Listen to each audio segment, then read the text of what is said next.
Proverbs 3:5-6. Trust in the Lord with all thine hearts, and give what unto thine own understanding. In all thy ways acknowledge him, and he shall direct thy paths. Proverbs 3:5-6.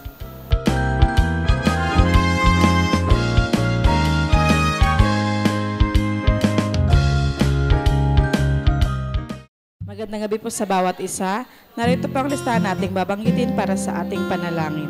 Pastora Stella Jeronimo, Pastor Ted Ripo and Family, Pastor Nahel Tongko and Family, Pastor Jerry Dalagit, Pastor Ronnie and Sister Leonie, Brother Gara and Sister Christy Reynosa, Pastor June Jeronimo and Family, Pastor Samuel Montiagodo, Nana Nemen, Sister Neneng, Sister Blancy, Baby Muding Mejares and Family, Sister Judith, Brother Chris and Brother NC, Sister Jenaline Katrina, Concept and Kyle Valiente, Marinas Family, Sister Christina and Sister Jessica Yamsuan, Sister Edna and Sister Abigail Marquez, Mama Ningning, Watis Family, Nana Yole and Family, Pastor Larry and Sister Glenda Pontillas, Carizo Family, Brother Ronald Benaventura and Family, Sister Raquel Benaventura, Brother Jojo, Sister Marivic and Sister Neche Jiran, Sister Trisha, Trixie, Kristen Larisma, Sister Isang Constantino, Cabalas Family, Brother Rod, Sister Anna and Sister Praise de los Santos, Sister Cherry Arzala, Sister Orfa, Sister Sharon and Sister Nympha, Sister Christine, Brother Michael and Baby Kayla de la Cruz, Sister Yoli Pantig, Sister Meli Montaño, Brother Jeffrey Carrizo, Sister Feli Dizon, Sister Caroline Pocohan and Sister Nancy, Mawalawen Family, Brother Marvin Lau, Sister May Santos, Sister Pina Montiagodo, Sister Edel Castro, Brother Reynaldo Rodriguez, Sister Joy Acosta and Sister Elodora Medina, Nanay Lionel Lopez, Brother Julius Pantig and Family, Sister Fen MJ Danganan, Brother Dixon Paras, Brother Richard and Brother Scott Michael Wayan, Brother Gerald Handa and Family, Sister Sara Ricardo and Family, Brother Brian Bernardo, Sister Cam Saito, Sabala Family, Sister Nihal Abdul Rauf and Brother Alexander Mamao, Sister Cecilia de Sahagun, Brother Delio Larin, Sister Liway Apo and Family, Brother Francisco Familiar, Brother Sam Benisano, Sister Baby Orsabi and Sister Bilen, Brother Jerry Lazaro and Family, Sister Zaya Callejo, Brother Vic Gutierrez and Family, Brother Francisco Senon, Baby Gavin Manzulim, Sister Lani Ramos, Sister Janet Abuel, Sister Hilary Ann Abuel, Baby Julian Chris Alfante, Sister Crescencia Ramos Rico, Nanay Gloria, Pastor Hener Ado, Brother Richard Elema, Brother Michael Tailo, Brother Ishmael and Brother Joaquin Ong, Baby Penelope Jane Leoncio, Brother Juanito Ramos, Sister Joanne May Ragosante, Brother Paul Anthony Gutierrez and Family, Sister Philomena Togade, Sister Madeline Napalang, Sister Marybeth Balahatia, Brother Leo Garcia, Sister Jennifer Lat, Brother Jonathan Binuya, Sister Susan Lopez, Attorney Carlos Borja Jr., Sister Aida Cruz de Leon, Brother Ken, Sister Abby and the Baby Z Reynosa, Brother Reynaldo Moreno and Family, Sister Jean, Baby China and Baby Chin Antolin, Brother Nelson and Sister Vivian Pabigayan, Sister Julieta Gutierrez, Brother Brian de la Cruz, Sister Mercy de la Cruz, Brother Edgar Ventura, Sister Mariel Sebastian, Mr. and Mrs. Jed and Danny Vedayo, Sister Lizelle Bangayan, Sister Melody Napaliago, Brother Lance Louis Abangan, Sister Vanessa Abenosa, Brother William Valencia Jr., Brother Ramon Rodriguez, Brother Fritz Mark Nevado, Sister Sandra and Brother Luisito Perez Sr. Magandang gabi po sa bawat isa. Ako po muna ang makakasama ninyo ngayong gabi sa Tonight with Pastor E. At ang ating pong pagbubulay-bulayan sa gabing ito ay matatagpuan po sa James 1 verses 2-3. Sabi po, mga kapatid, magsigalak kayo sa tuwing dumaranas kayo ng pagsubok, sapagkat nalalaman ninyong nagdudulot ito ng katatagan sa inyong pananampalataya. Lahat po tayo, kahit sino man sa atin, dumaranas po ng pagsubok. Maliit man yan, malaki, mabigat o magaan. Pagsubok pong maituturing kung tayo po ay panghihinaan ng loob, nababalisa, nakakaranas ng takot, at marami pang mga bagay na nagpapaisip sa atin ng maraming bagay at kung ano-ano pa. Pero, parang ang hirap pong sabihin o ituro sa ating sarili na maging magalak o magsaya sa tuwing daranas tayo ng pagsubok, di po ba? Pero ito po ang utos sa atin ng Panginoon. Ano po ba ang nais pong ituro sa atin ng ating Diyos? Habi po ng Panginoon sa atin na pangako niya na tayo ay hindi niya iiwan ni pababayaan man. Diba po sa Isaiah 41 verse 10. At ang pangako niyang ito ay kahit kailan ay hindi na bago. Mula noon hanggang ngayon napatunayan natin yan na hindi tayo iniiwan ni pinababayaan ng Panginoon. Gusto ko lamang pong i-share sa buhay namin na naging tapat ang Panginoon at masasabi ko po na kahit na dumaan kami sa pagsubok talagang mararanasan po nating maging magalak kahit po na may mga trials tayong napagdadaanan. Katulad na lamang po ni Mama Ningning. Hindi po lingid sa inyong kaalaman na si Mama Ningning ay naging bedridden na o hindi na po nakakalakad o nakakabangon. Simula po nung 2016 ay nakahiga na lamang po siya sa kama. Doon po namin siya pinapalitan ng diaper, pinapaliguan, pinapakain, at hindi na po siya nakakaalis sa kanyang kama.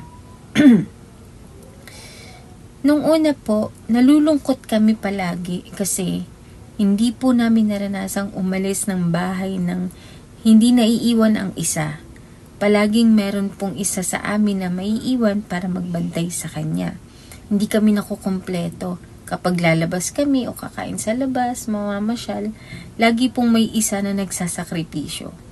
So, nakakalungkot na isa sa amin ang kailangang mag-sacrifice para may makasama siya. At dinala po namin yung mula 2016 hanggang ngayon. Pero nitong mga nakaraan po, marami po ako mga nakausap na same cases with Mama Ning, pero nakita ko po yung katapatan ng Panginoon.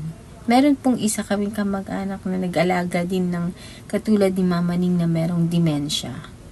Pero yun po ay hindi bedridden.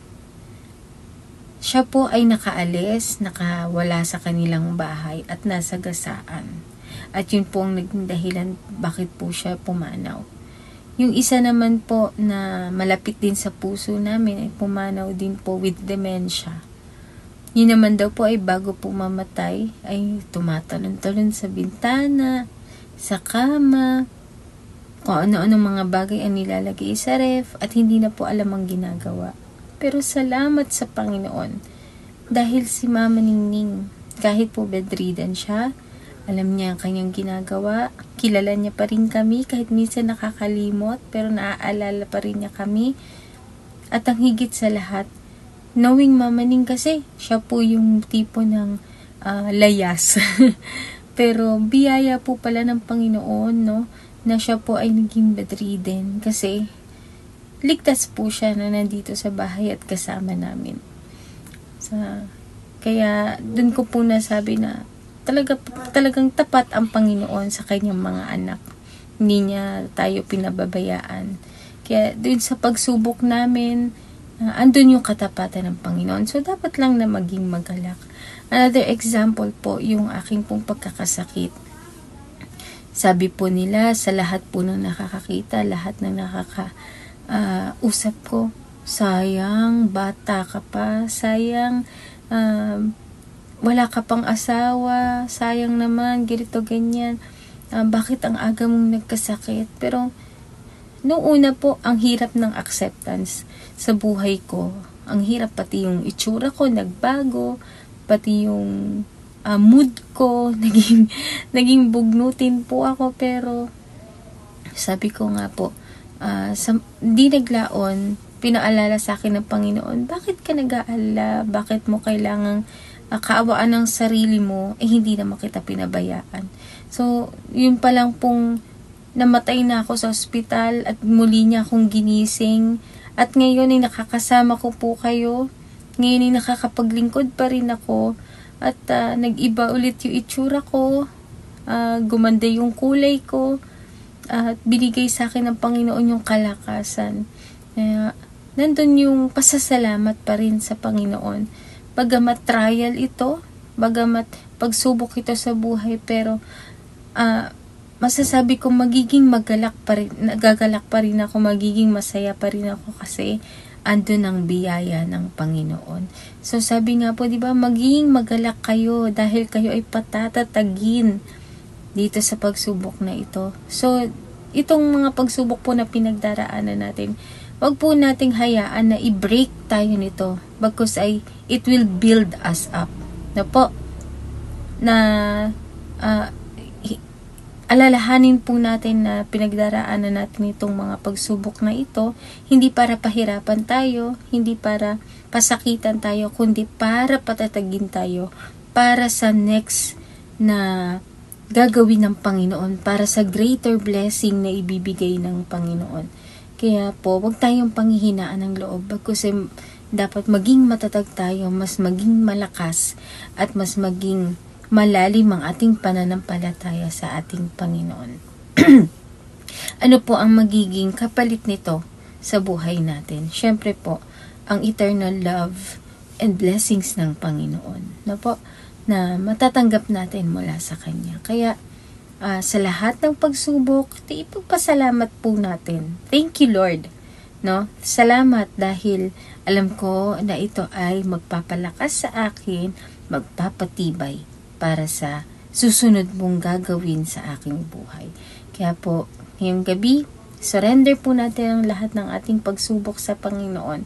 Ibigay natin sa Kanya at ibigay din natin ang ating buong pagtitiwala, pagkat hindi niya tayo iiwan ni pababayaan man. Sige po, samahan niyo po ako sa panalangin. Alam ko po na ang lahat sa atin merong pangangailangan sa Panginoon.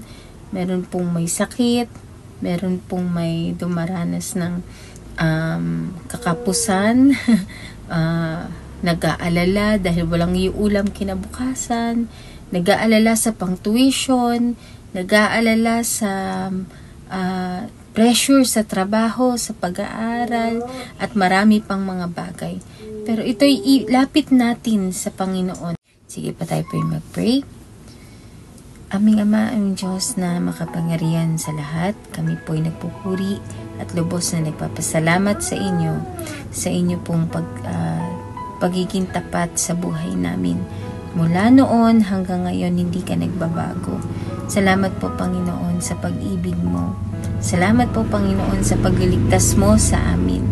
Tunay nga na hindi kami karapat-dapat, pero marami kang bagay na ginagawa para sa amin na patunay na kami ay mahal mo, na di mo kami pinababayaan. Patawad po sa aming mga nagawang pagkakasala, sa mga naisip namin na sabi, ginawa na hindi nakakapagbigay kaluguran sa inyo.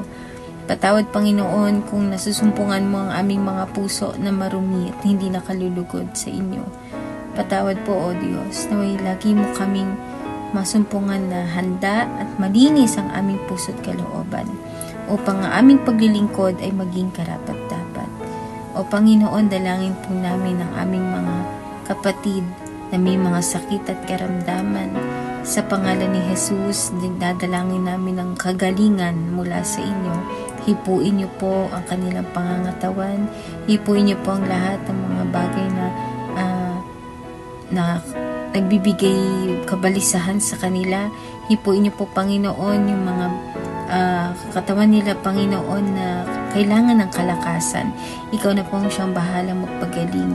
At alam ko, Panginoon, na hindi mo kami iiwan at lagi mo rin ipagkakaloob ang aming mga pangailangan. Lord, lahat ng aming mga daing, ang mga panalangin ng aming puso, ito'y hindi lingid sa inyong kaalaman. Panginoon, dalangin namin na patuloy niyo rin pong ipagkaloob ang aming mga pangailangan, at hindi na namin kailangan pang mag-isip o maging abala sa pag-iisip kung anong dapat mangyari o kung anong pwede namin gawin, dahil lubos po kaming nagtitiwala sa inyo na kayo ang tutulong sa amin at ang inyong pagtulong ay laging nasa tamang oras. Panginoon, hindi na namin kailangan pang mag-alala sa anumang mga bagay pagkat kasama ka namin, Panginoon, at hindi mo kami iiwan ni pababayaan man. O Diyos, dalangin din po namin na ang mga pagsubok sa aming buhay nawa ay lagi naming maalalang maging magalak, maging masaya dahil ito ay tutulong sa amin upang kami ay maging matatag at malakas sa mga susunod pang pangyayari sa aming mga buhay.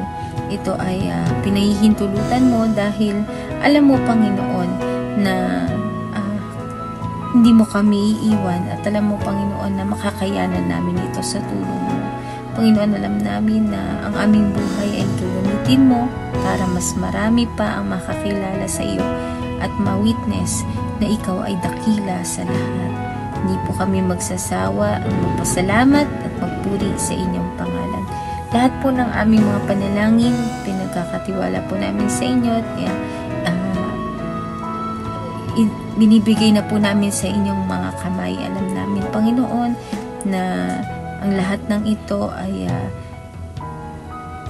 pakikinggan mo, Panginoon, at meron kang tugon. Salamat po, O Diyos, di mo kami iniiwan at palaging nandyan ang inyong pag-ibig sa amin. Marami pong salamat. Naway pagalingin mo rin po ang aming pastora at patuloy na palakasin. Ganon din si Sister Christy at ang lahat, Panginoon, ng inyong mga lingkod na ginagamit mo na nakakaranas ng sakit ngayon ay patuloy niyo pong palakasin at pagalingin sa pangalan ni Jesus. Maraming pong salamat sa inyong papuri, walang hanggang pagsamba at kadakilaan sa matamis sa pangalan ni Jesus. Amen.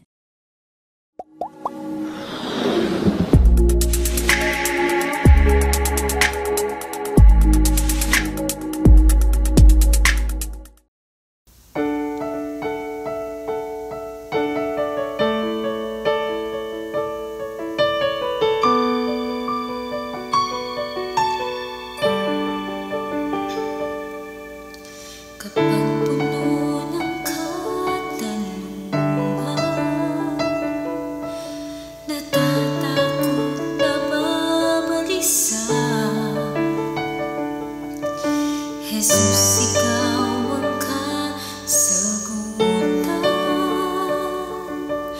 Pag-asa ko'y sa'yo